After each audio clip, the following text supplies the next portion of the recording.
अध्याय 14। सैर तफरी। अगले दिन मौसम गर्म था, आसमान नीला और साफ। उस रोज नाश्ते के बाद वानी का मन पियानो बजाने का नहीं हुआ। इसके बदले उसने अपने सोने के कमरे की खिड़की चीपाट खोल दी और बगिया की तरफ नजर दौड़ाई जहां विल्फ काम कर रहा था। हथा में घास की एक सुखद मादक गंध थी, क्योंकि वह घास के मैदान की छंटाई कर रहा था। डेडेलायन भी वहीं थी, धूप खाती और चिड़ियों को भगाती। बाद में जयव विल्फ फूल के पौधों की क्यारी की तरफ बढ़ गया ता बीच बीच में उन लोगों से बात करने के लिए काम रोक देता जा मकान के पास से होकर गुजर रहे थे। एक विवाहित जोड़ा, जो अपने नवजात शिशु को बच्चागाड़ी में टहलाने ले जा रहा था, पल भर को थम गया ताकि विल्फ बच्ची को देखकर सराह सके। थोड़ी देर बाद अपना बड़ा सा चमड़े का झोला लिए एक डाकिया आया। कुछ छोटे छोटे बच्चों ने रुककर विल्फ को कागज के लिफाफे से एक मिठाई दी। बदले में उसने डेंडेलायन को उठाकर पकड़े रखा ताकि वे उसके सिर को सहला सकें और पेट पर गुदगुदी कर सकें। जहां पर वह था, बगिया से इतनी ऊपर, वहां से वॉनी बिल्ली को प्रसन्नता से घुर घुर करते सुन सकता था। एक बेहद यूरी महिला उधर से गुजरी और विल्फ ने उन्हें एक बड़ा सा पीला गुलाब भेंट किया। ये विल्फ का रोज का नियम था कि जब लंच लेकर ऊपर आता तब वानी को राह चलते लोगों से सुनी सारी खबरें सुनाता, वे सारी की सारी अजीबी गरीब और मज़ेदार चीजें जो वुडफोर्ड में हो रही थीं। ऐसा ही तब भी होता जब विल्फ खरीदारी करने जाता, क्योंकि वह केवल डबल रोटी और आलू और सेब और अंडे ही घर नहीं लाता था, बल्कि किस्से भी लाता था कि कैसे फलवाले के यहाँ अनानास के टोकरे में एक लंबा चमकीला सांप मिला था और कैसे सच लोग चीखते हुए बाहर सड़क पर भागे थे। विल्फ न होता तो दार्नी को न तो कभी यह पता चलता कि नानवाई की दादी अपनी 100वीं सालगिरह मनाने जा रही थी, न उसके जन्मदिन के केक के बारे में, और न ये कि उसे कितना बड़ा बनाया जाना था ताकि सारी मोमबत्तियों उस पर आ जाएं। और किसी आदमी ने उसे गुलाबी रंग की उस अकेली फ्लेमिंगो चिड़िया के बारे में नहीं बताया होता जो एक दिन वुडफोर्ड के सार्वजनिक पार्क में प्रकट हुई थी और अगले दिन गायब हो गई थी। वो फिर कभी कस्बे में नहीं दिखाई दी, और अगर वह अपने पीछे कुछ गुलाबी पंख न छोड़ गई होती तो लोगों ने यही सोचा होता कि उन्होंने अपने ख्यालों में उसे देखा था। वॉनी खिड़की के पास से घूमा और उसने कमरे पर निगाह डाली। उसका बड़ा सा पियानो वहां मौजूद था, काला और खामोश। हेवरफोर्ड्स नफली वाला देवदूत पास में ही दीवार पर लगा था। यही उसका बौना पेड़ था और उसकी ढेर सारी किताबें। बानी को इन चीज़ों से प्यार था और उसे एहसास था कि वो कितना खुशकिस्मत है कि उसकी दूसरी सब तस्वीरों और उसके घर के साथ यह सब भी उसके पास था। लेकिन आज उसे आभास हुआ कि यह काफ़ी नहीं था। वह अकेलापन महसूस कर रहा था। दोपहर के खाने के वक्त विल्फ ठेलिया धकेलता प्रकट हुआ। सबसे ऊपर के खाने में 2 मशरूम पिज्ज़ा रखे थे।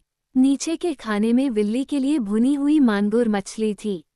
एक नामालूम सी धुन पर सीटी बजाते हुए उसने मेज सजाए और तीनों खाना खाने बैठ गए, क्योंकि अब वे हमेशा एक साथ बैठकर खाना खाते थे। मैंने तुम्हें सभी राह चलते लोगों से बात करते देखा था। क्या कह रहे थे वे तुमसे? वॉनी ने पूछा। डाकिये ने मुझे बताया, किसी ने उस दिन एक किले पर पता लिखा, उस पर टिकट चिपकाया और डाक में डाल दिया। नवजात बच्ची अभी सिर्फ 5 दिन की हुई है और उसे मिनी कहकर बुलाया जाएगा। बच्चे अगले हफ्ते स्कूल की तरफ से समुद्र तट की सैर पर जा रहे हैं। मैंने उस महिला को एक गुलाब दिया, क्योंकि उसके घर में बगिया नहीं है और उसके पास फूल खरीदने लायक पैसे नहीं हैं। और आप बताए, विल्फ ने छुरी से पिज्जा का एक बड़ा सा टुकड़ा काटते हुए कहा, आपके पास मेरे लिए क्या खबर है? क्या खबर होगी? कुछ नहीं, वॉनी बोला। अफसोस की बात है, वुडफोर्ड में बहुत से भले लोग हैं। अगर आप उनमें से कुछ के साथ दोस्ती कर लेते तो कितना अच्छा होता। अरे नहीं, मुझसे यह नहीं हो पाएगा। बिल्कुल हो सकेगा, विल्फ ने कहा। कला वीथिका वाली उस औरत फिलोमिना फिलन के बारे में क्या ख्याल है? शर्त रही कि वह आपसे दोस्ती करना पसंद करेगी। वह एक भली औरत है और आप दोनों के पास बातें करने के लिए बहुत कुछ होगा, क्योंकि उसे भी चित्र पसंद हैं। मुझसे न होगा, वॉनी ने फिर कहा, और उसका चेहरा लाल हो गया और उसकी नज़रें हाथों पर जा टिकीं। विल्फ को यह बात किसी तरह समझ में नहीं आ रही थी कि कोई इतना शर्मीला कैसे हो सकता है।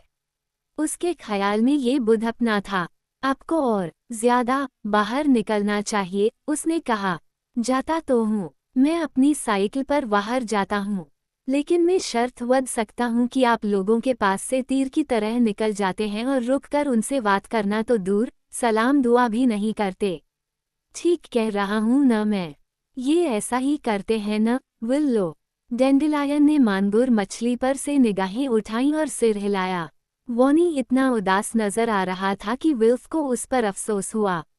एक बात बताऊं, उसने सुझाव दिया। चूंकि यह इतना खूबसूरत दिन है, क्यों न हम बाद में नदी किनारे पिकनिक पर चलें? सुझाव के लिए शुक्रिया, विल्फ। ये तो मुझे बहुत अच्छा लगेगा। लिहाजा दोपहर बाद वे सब साथ साथ रवाना हो गए। वॉनी उन सबके बैठने के लिए एक दरी उठाए था और विल्फ ने खाने पीने के सामान की टोकरी ली हुई थी।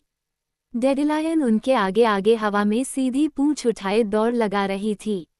उन्होंने एक पुल के पास शांत सी जगह खोजी और नदी के ढलवां हरे भरे किनारे पर जमकर बैठ गए। विल्फ ने टोकरी का ढक्कन खोला। अंदर एक लाल सफेद चारखाने का मेजपोश, सफेद प्लेटें और नैपकिन, गिलास, छुरियों और कौंटे थे। डेंडिलायन के लिए एक खास तश्तरी और गोश्त था।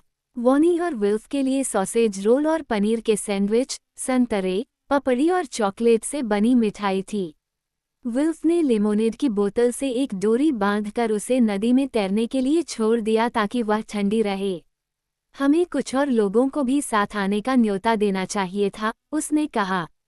अपने दोस्तों के साथ सैर तफरी करने में एक अच्छी बात यह होती है कि हर कोई खाने पीने की चीजें लाता है। तब आप मिल बांट कर उसे खा सकते हैं और हमेशा बहुत सी मज़ेदार और अचरज भरी चीजें होती हैं।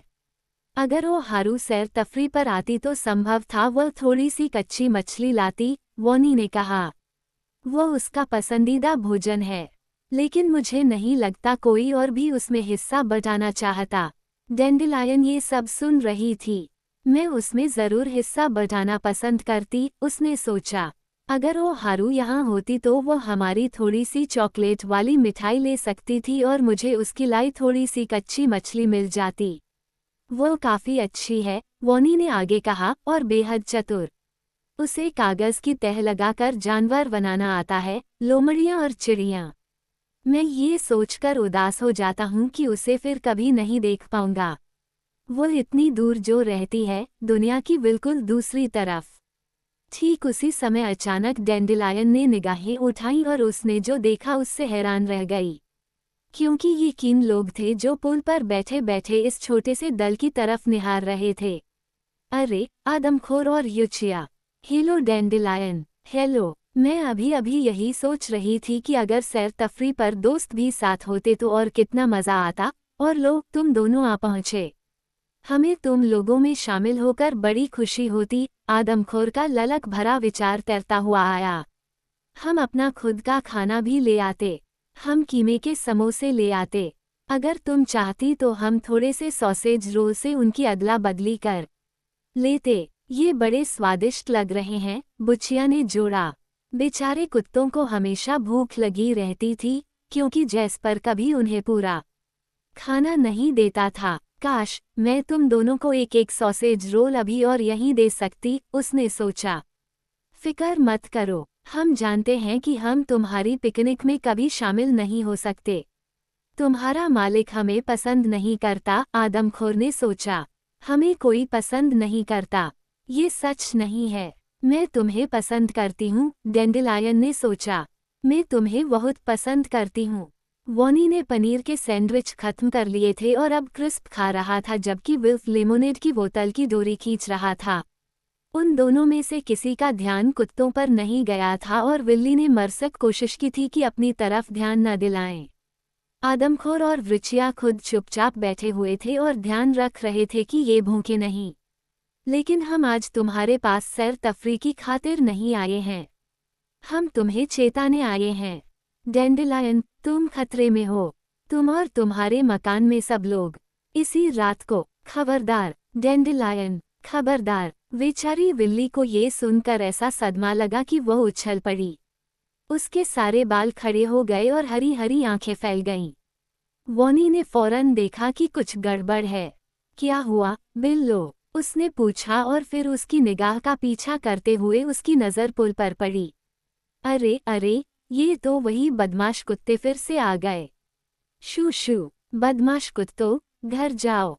जरा मदद तो करना विल्फ, इन्हें डरा के भगा दें। डेंडेलायन को बचाने के ख्याल से वॉनी ने उसे उठाया और फिर औंधे मुंह अपने बटन लगे कार्डिगन के सामने की तरफ घुसेड़ लिया।